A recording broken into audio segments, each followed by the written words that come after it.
So my name is John Astill, and I'm a demo expert for the North American Innovation Factory. My area of expertise is mostly IoT. So my background is ABAP, but originally I was an engineer, electronics engineer, so I'm loving IoT right now. I chose this topic at SAP because my background was an electrical engineer.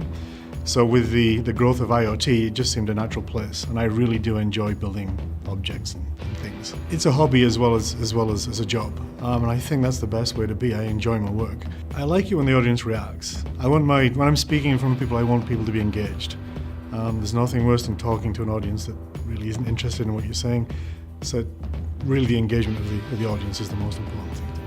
I don't want to be just telling people things, I want to interact with them and hear their stories too. So as being part of the ambassador program, I like going out and speaking at different engagements, talking to new people and learning about new ideas myself. It's not always a one-way conversation.